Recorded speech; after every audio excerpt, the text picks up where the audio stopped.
Bonjour pasteur. Bonjour bien-aimé. Merci encore de nous recevoir Oui. pour une fois. Aujourd'hui, on n'aura pas trop de questions. Oui.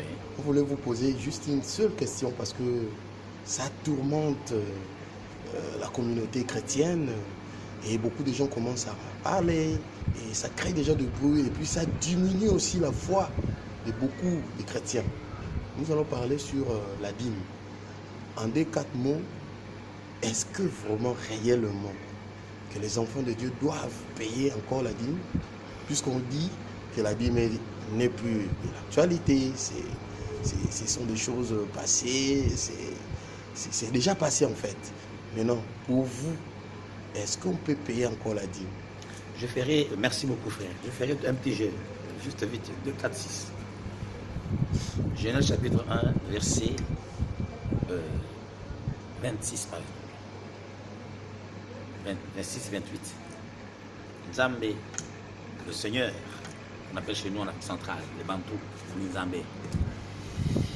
Alors Nzambé, le Seigneur dit que l'homme devait être béni, fécond, qui se multiplie, qui remplisse la terre, n'est-ce pas? Dieu permet l'homme, la loi, Dieu met dans l'homme cette loi positive, la reproduction. Et donc Dieu demande à l'homme de dominer sur tout, sur la terre, sur les animaux, sur l'eau, sur les poissons qui sont dans l'eau, sur les oiseaux dans le ciel. De dominer surtout, d'assujettir même la terre.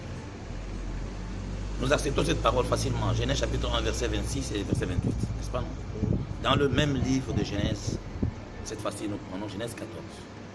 Amen.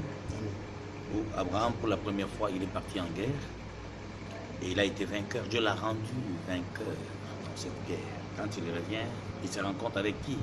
Melchisédek, le roi de Salem, le grand sacrificateur, n'est-ce pas? Le souverain sacrificateur. Il prend tout ce qu'il avait, il enlève la dîme de tout ce qu'il avait gagné, comme le butin de la guerre. Il donne à Melchisédek. Est-ce qu'il y avait une loi? Il n'y avait pas de loi. Il n'y avait pas de loi.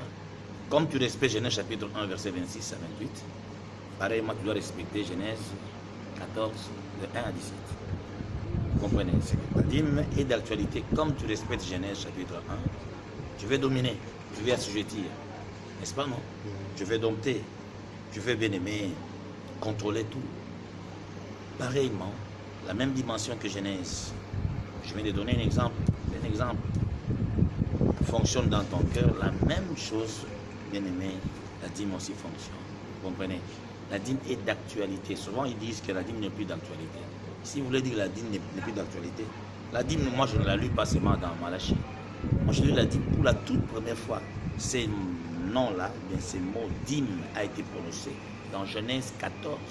Il n'y avait aucune loi. Il n'y avait aucune loi. La dîme est une reconnaissance. Donc, à tout badoloba, les gens qui sont de dire la dîme n'est pas d'actualité, ce sont des gens qui veulent mettre le désordre. Vous savez, quand vous êtes jaloux, vous ne parvenez pas à convaincre les gens à la donner, ou bien vous n'êtes pas, vous n'avez pas l'amabilité, vous n'avez pas ces qualités de la recevoir. Ça ne peut qu'être normal. C'est comme Genèse chapitre 1, verset 28. Tu ne sais pas comment assujettir. Mais c'est comme ça, la terre va te désobéir, le ciel va désobéir, tout ce qui est dans sur la terre va s'opposer contre toi, tu ne connais pas que tu dois assujettir. C'est comme ça, beaucoup ne connaissent pas aussi la loi de la dîme, ils ne sont pas reconnaissants. Ils pensent que la terre leur appartient, n'appartient pas à Dieu, donc ils peuvent utiliser la terre comme ils veulent. La terre appartient à Dieu, il a donné aux hommes. Et l'homme qui est reconnaissant que cette terre m'a été donnée par Dieu, lorsqu'il cultive, lorsqu'il élève les animaux, les bétails, lorsqu'il fait une guerre, il fait quelque chose, il gagne, il doit penser au propriétaire. La dîme, elle est d'actualité. Si quelqu'un veut me dire le contraire, qu'il me trouve quelque part où c'est écrit la dîme n'est plus d'actualité, parce que je ne la mets pas comme une loi, mais je la mets comme une action de reconnaissance. Mais pasteur, comme la Bible dit que non, amener dans la maison du trésor toutes les dîmes, qu'il ne manque rien. J'ai paraphrasé. Amener à la maison du trésor toutes les dîmes afin qu'il y ait de la nourriture dans ma maison. Oui. C'est ce que Dieu dit. Mais quand on parle de la maison des trésors, est-ce qu'on a parlé de l'église? Oui. Est-ce qu'il y a une différence entre maison de trésor et l'église? Quand Dieu dit ne vous amassez pas des trésors sous la terre, n'est-ce pas, non? Les trésors sont où? Les trésors sont où? Les trésors sont sous la terre. Et sous la terre, les gens creusent et trouvent les minéraux, n'est-ce pas? Mais il y a des maisons. C'est pour montrer que la maison de Dieu n'est pas n'importe quelle maison. La maison de Dieu, c'est la maison des trésors. Tout ce qui entre dans la maison de Dieu a de la valeur. Vous comprenez? Nous sommes des personnes valeureuses. Et la maison de Dieu, c'est quoi? C'est un temple où les hommes et les femmes viennent prier Dieu, n'est-ce pas? Cet endroit, on appelle ça la maison de Dieu. Il y a des sacrificateurs. Il y a des hommes qui sont établis là-bas pour servir matin, midi, soir, pour organiser cette maison, n'est-ce pas? Et ceux qui organisent cette maison doivent manger. Et surtout, Dieu est tellement jaloux.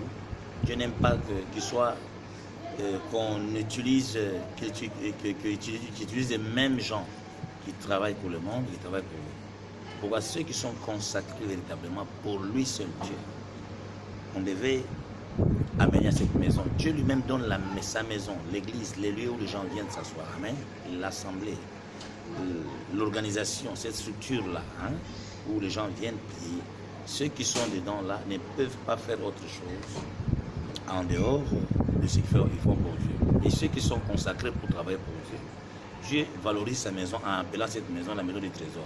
Pour que les gens qui viennent, quand ils viennent là-bas, qu'ils amènent ce qui a de la valeur dans cette maison, afin que ces hommes-là aient de quoi manger et puis continuer à servir Dieu. Voilà. Oui, si vous refusez que la maison de Dieu n'est pas la maison des trésors, c'est la maison de quoi? De l'infortune, la maison du désordre, la maison de pauvreté. Là où on sert le créateur des cieux de la terre, Dieu de tout. Hein? C'est un endroit de valeur. On doit amener ce qui est bien pour que ceux qui servent Dieu soient aussi valorisés. Il faut être ennemi de Dieu pour ne pas penser comme ça. Il faut être bandit et refuser d'écouter ce que Dieu a dit. Dieu a déjà décidé comment ça va se faire. Si toi tu refuses, bon, tu crées ton monde, comme les Congolais disent. Si tu refuses, crée ton monde à toi, où tu vas imposer. Mais sinon, Dieu a créé les cieux et la terre. Il a établi un programme véritable, comment les choses doivent se passer pour les mondains. Les mondains ont leur maison, des trésors. N'est-ce pas, non? Tout l'argent du Gabon, par exemple, nous sommes au Gabon. Il y a un trésor ici, non? Tout ce que le Gabon fait entrer comme des millions et des milliards. N'est-ce pas? Ça part au trésor, n'est-ce pas? À la maison de Dieu, tout ce que nous gagnons. Quand vous enlevez la dîme, vous l'amenez à la maison du trésor. C'est là où on dépose, n'est-ce pas, non? Où on peut donner aux enfants de Dieu aux nécessités. Et ceux qui travaillent aussi peuvent aussi en bénéficier. Merci, pasteur. Une dernière question avant de clôturer. Voilà. La Bible dit que nous devons normalement nous baser aux enseignements des apôtres et des prophètes. Dont le Christ est la pierre angulaire. Oui.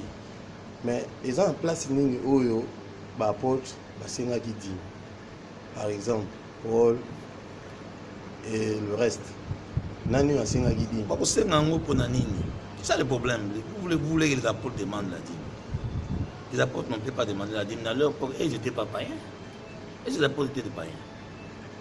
Les apôtres n'étaient pas des païens. Les apôtres n'étaient pas des païens. Ce sont des gens qui sont nés dans la maison de la loi. Ils connaissent toute la loi et ils ont lu l'histoire de leur ancêtre Abraham, Isaac et Jacob. Abraham donna la dîme, Isaac donna la dîme et Jacob donna la dîme. C'était dans leur culture. La dîme, c'est une culture. Dîme, prémisse, c'est leur culture. On n'a pas besoin de dire à quelqu'un fait. Lorsque quelqu'un est dans la voie du Seigneur, il sait comment le faire. Et la première église, quand elle a commencé où? La première église était gérée par d'abord les frères de Jésus, n'est-ce pas, non? Les disciples de Christ. Ensuite, il y a eu quelques enrôlements, quelques acceptations. Après tout temps, on m'a dit au terre païen, n'est-ce pas, non? À qui pas païen, au terre païen, à Tsengaki Bango, dans 1 Corinthiens chapitre 16.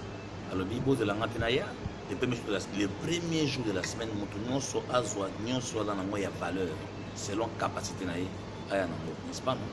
Est-ce qu'il faut que vous ayez dit que vous avez dans le livre, il y a 1 Corinthiens 16. Comment on apporte la Bible? Avant, il y a le premier de la semaine, selon capacité naïe. Non, selon ma coquille naïe.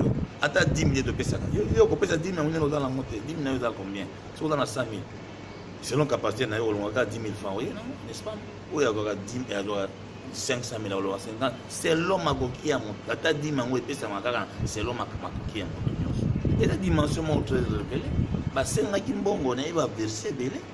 Bah, porte Paul, bah, bantoma, bah, c'est un qui va la bango. Moyen pour va véhiculer le message. Pour le big bang, c'est un qui mbongo, mais autant la Bible bien. Hein? Donc, autant la Bible bien, l'apôtre, bah, c'est un qui m'appelle des fonds. Ils ont appelé les gens d'apporter. Les gens ont apporté, comme c'est dit dans l'Ancien Testament, apporter à la maison du trésor.